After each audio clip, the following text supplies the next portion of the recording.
Namaste, I'm Dr. Guleria. I know that many of you have some questions as far as the vaccine is concerned, and let's try and address some of them. In the initial phase, COVID-19 vaccine will be provided to priority groups, and these include healthcare workers, frontline workers.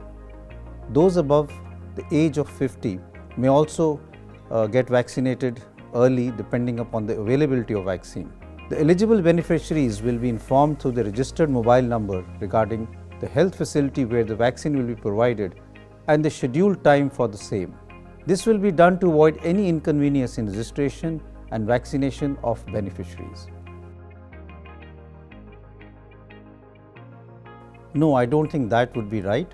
Registration of beneficiary is mandatory for vaccination of COVID-19.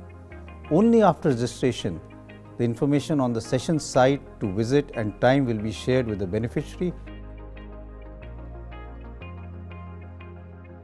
So any one of the documents that I am going to be mentioning with photo may be produced at the time of registration, and these include Aadhaar card, voter ID, driving license, PAN card, service identity card issued by employees of central, state government, public limited companies, Mahatma Gandhi National Rural Employment Guarantee Act, the Manrega job card, a passport, smart card issued by RGI under NPR, pension documents, official identity card issued to MPs, MLAs, MLCs, passbooks issued by banks, post office, health insurance smart card issued under the scheme of Ministry of Labour. Any of these documents can be produced with your photo at the time of registration. The photo ID produced at the time of registration must be produced and verified at the time of vaccination. Photo ID is a must for both registration and verification of beneficiary at session site to ensure that the intended person is vaccinated.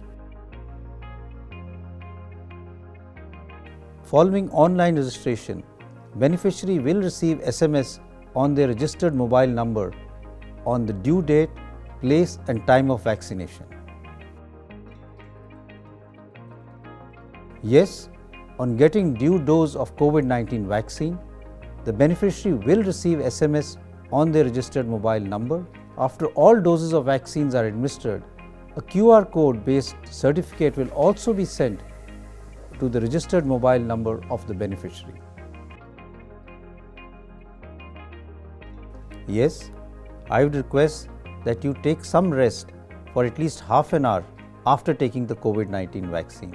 And if you have any symptoms, any discomfort, please inform the nearest authorities, the ANM, the ASHA workers, so that they can attend to you if there is any problem that you have. Remember to continue following key COVID appropriate behaviors like wearing of masks, maintaining hand sanitization and physical distancing, that is 6 feet or 2 gaj ki duri.